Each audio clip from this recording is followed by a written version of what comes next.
Bharat versus Pakistan semifinal match हेबो कि नहीं डब्ल्यूसीएल आसला बड़ खबर। एशिया कप 2025 आगो हेबाकु जाउछि किंतु ता पूर्व डब्ल्यूसीएल सेमीफाइनाल मैच भारत ओहरी जाइछि। Semifinal match India versus Pakistan 31 जुलाई तारिख हेबाकु जाउथला। भारत टीम वेस्टइंडीज को हराई सेमीफाइनाल में पहुंचला। ग्रुप डब्ल्यू 1 नंबर रे थिला पाकिस्तान टीम एवं भारत टीम थिला 4 नंबर रे।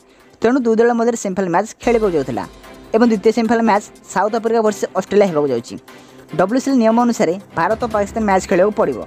डब्ल्यूसीएल मैच को ईसीबी अर्थात इंग्लैंड क्रिकेट बोर्ड कंडक्ट करुँची किंतु भारत खेलाड़ी पुणी पाकिस्तान विरुद्ध में सेमीफाइनाल मैच खेलने मना कर आगर लीग मैच भारत खेलाड़ी पाकिस्तान सह खेलने मना करते। यही सेमीफाइनाल मैच न खेले पाकिस्तान टीम सीधा सड़क फाइनाल पहुँच और भारत टीम टूर्नामेंट रू बाहरी जीव। किंतु आगो किसी दिन पर हेबाकु जाउछि एशिया कप। तो प्रश्न उठुछि जे भारत पाकिस्तान विपक्ष में एशिया कप खेलिबो कि नहीं। बर्तमान India legend team Pakistan legend team सहित खेल मना कर। तो ये भल भल क्रिकेट खबर देखा ते गोटे चैनल सब्सक्राइब करेंगे।